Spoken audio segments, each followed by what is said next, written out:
किसी ने बड़े कमाल की बातें कही है कि ज़िंदगी में सब कुछ दोबारा मिल सकता है, लेकिन वक्त के साथ खोया हुआ रिश्ता और भरोसा दोबारा कभी नहीं मिल सकता है। हाय गाइज, नमस्कार, स्वागत है आपका। मेरा नाम अभिषेक और मैं आज आपके लिए लाया हूँ फिर से एक नई कहानी। ये कहानी एक लड़के की है। एक लड़का था जिसका कि सिर्फ पिता थे, उनकी माँ नहीं थी। तो उस लड़के की शादी एक लड़की से हुई। तो अब बहू आई, उनकी बहू जब आई तो लड़के और उस लड़की के बीच में कुछ दिन बाद झगड़ा हो गया। झगड़ा हुआ तो लड़की बोलती है कि मैं अब आपके पिताजी को और ज़्यादा दिन तक नहीं सह सकती, आप उनकी कहीं और व्यवस्था कीजिए।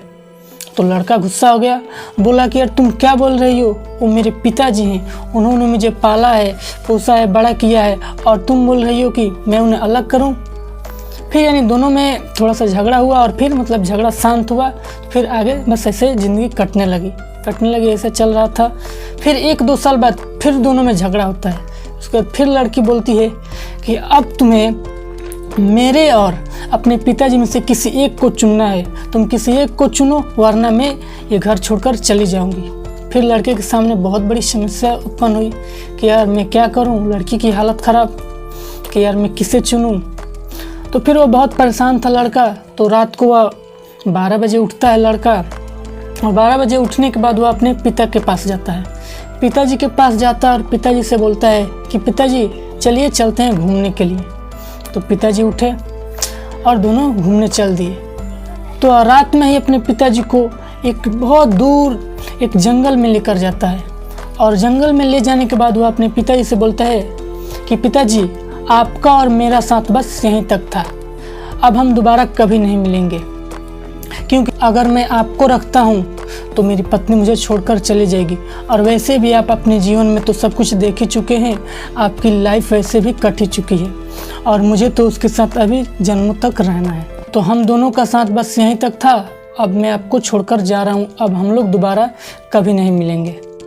तो पिता की आंखों में आंसू भर आई और पिता रोने लगे, और उन्होंने रोते रोते कहा कि बेटा मुझे 3 किलोमीटर और आगे तक छोड़ दो। तो बेटे ने पूछा कि क्यों? तो पिताजी ने कहा बेटा मैंने भी 20 साल पहले अपने पिता को यहीं पर छोड़ा था, और तू भी इस जगह पर निशान बना कर जाना, क्योंकि 20 साल बाद तुम्हें भी यहीं आना है, क्योंकि तेरा बेटा भी तुझे यहीं छोड़ कर जाएगा। तो दोस्तों इस कहानी से हमें यह सीख मिलती है कि जो जैसा करेगा उसको वैसा ही फल मिलेगा, यानी वो वैसा ही भोगेगा। इस लड़के के पिता ने 20 साल पहले अपने पिता को यहीं पर छोड़ दिया था, उसी तरह उसके बेटे ने भी उसे आज 20 साल बाद यहाँ पर छोड़ कर जाता है। हमें इस कहानी से यही सीख मिल रही है कि जो जैसा करता है उसको वैसा ही फल मिलता है। तो हमें अपनी लाइफ में हमेशा अच्छे कर्मों को करना है, जिससे कि हमको फल भी अच्छे ही मिले। तो दोस्तों ये कहानी आपको कैसी लगी हमें कमेंट के माध्यम से ज़रूर बताइएगा, और याद रखिएगा आप कुछ अच्छा सुन रहे हैं तो आप सुन रहे हैं अभी की आवाज़ अभिषेक के साथ। हर रोज़ सुबह मैं आपसे 8 बजे मिलूँगा एक नई कहानी के साथ। चलो कुछ अच्छा सुनते हैं। धन्यवाद।